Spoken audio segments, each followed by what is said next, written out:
And so I have a whole bunch of follow up questions from that, but I'm going to start with how, given this, and let's say we're doing it ourselves, or if you're doing, I guess it doesn't necessarily matter. How long does the process take from start to finish to get a patent? I know that it's going to depend, but if you were to generalize. Well, between 2.5 and 4 years. Oh Now, wow. when I was an examiner, I was a patent examiner for the United States Patent and Trademark Office myself. The applications I got when I worked there, they had been filed more than 3 years earlier. Wow. They've gotten their speed and their backlog up a little bit, but it still might be 2.5 years before you get your first office action. And it hurts. That's a real shame because technology changes and innovates and pivots so fast.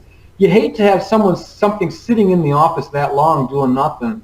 But unfortunately, the speed of innovation is way faster than the speed at which our government can keep up with that innovation. Hmm.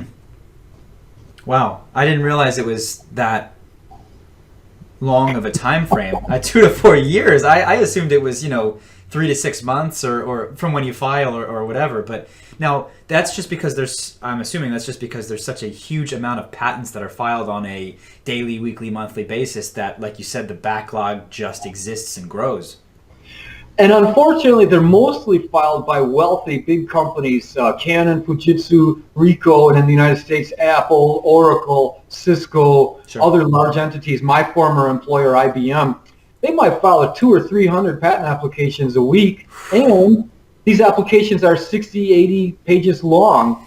So an examiner has a limited time, about 12 to 14 hours, to go through all of those 60 to 80 pages and do a prior art search and write it up.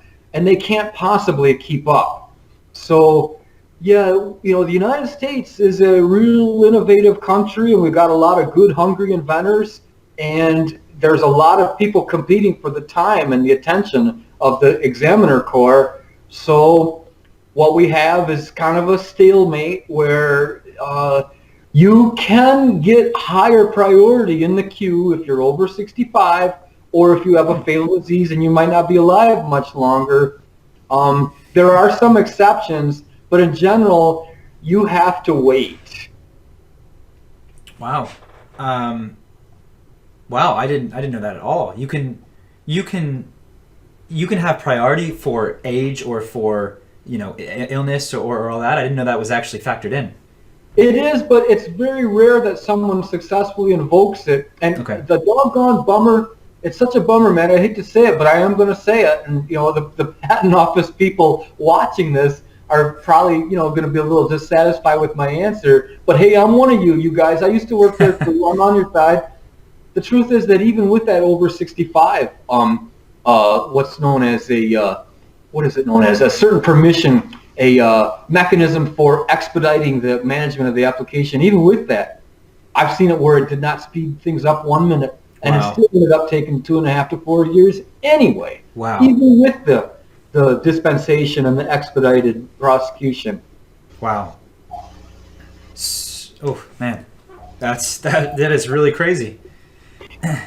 Well, what Um, it leads to, Matt, I'm sorry, this is a really important point for your listeners and you. We have a problem in this country that innovations and innovators kind of can't tell what the landscape is because there's this big hole in the patent system of a 2-year gap where from the time you file something, it's 2 years before you find out whether your competitor beat you to that or not. And that causes all kinds of problems for innovators trying to commit to funds and commit capital and commit money because it's kind of like, I wish I could give you assurances, Mr. Venture Capital Warren Buffett, that I absolutely guarantee we're the first to file in this area, but nobody can ever do that. So we all just kind of navigate the best we can and hope for the best. And I hate to say it, but if the case were turned out to not be what you thought, then we'll have to sort it out in federal court. wow. Wow. So okay. So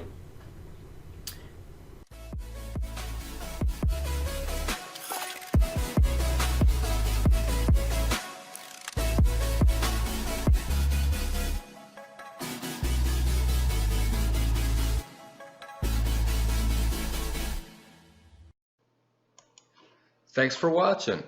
Let me know any other topics you want me to discuss. This YouTube channel is to help you. This is for information. I want to hear from you and I want to know what things are on your mind.